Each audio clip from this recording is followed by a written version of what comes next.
So guys, just imagine this. What if Luffy's devil fruit didn't awaken in Wano, but instead awakened during Marineford? And what if Luffy unlocked Gear 5 way earlier? Just thinking about it sounds insane. So in today's video, we're gonna talk about exactly that. The story starts almost the same. Blackbeard captures Ace and hands him over to the Marines, and the Marines begin preparing for Ace's execution. Luffy breaks out of Impel Down and heads toward Marineford, while the Whitebeard pirates arrive to save Ace. And of course, the Marines are fully prepared for an all-out war against Whitebeard. Then the war begins. The Whitebeard pirates crash into Marineford, and Whitebeard steps out, instantly causing destruction everywhere with his powers. The Whitebeard pirates fight against the Marines, and eventually Ace is finally freed after escaping Sengoku and Garp. And just like in the original story, Akainu tries to provoke Ace. But this time, when Akainu realizes that Luffy is Dragon's son, only one thing goes through his mind. No matter what happens, I'm not letting Dragon's son escape. So Akainu goes straight after Luffy. Ace tries to protect him, and that's when Garp completely destroys Akainu with a galaxy impact. But in this timeline, we also get to see Garp's full power much earlier. He uses named attacks with destruction on the same level as Hachinosu Island, and even helps Whitebeard tear Marineford apart. Now Garp is fighting Akainu, Kuzan is battling Ace, Kizaru is fighting Marco, and the entire war keeps getting more chaotic. Then suddenly, everyone starts hearing strange sounds coming from Luffy's dead body. And here's the thing, Akainu does seriously injure Luffy. Luffy basically turns into a donut, but the attack isn't powerful enough to completely destroy his body. It's similar to when Crocodile stabbed Luffy with his hook back in Alabasta. Luffy's heartbeat completely stops, but then, suddenly, his heart starts beating again,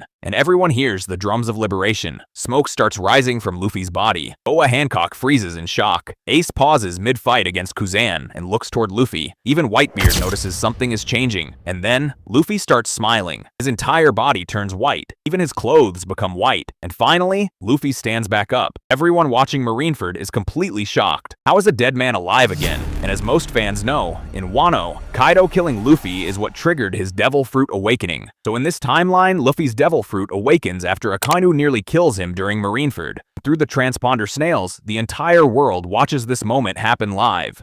At that point, Whitebeard realizes Joy Boy has returned. Then Luffy starts laughing while floating through the air, having fun while testing out his new powers. As he jumps around, the area around him starts turning into rubber. And once Luffy fully understands what's happening, first person he attacks is Akainu. Even without Haki, Luffy starts turning Akainu's Logia body into rubber and beating him around. Everyone watching is completely stunned. What kind of power is this? Now let's talk about how strong Gear 5 Luffy would actually be during Marineford.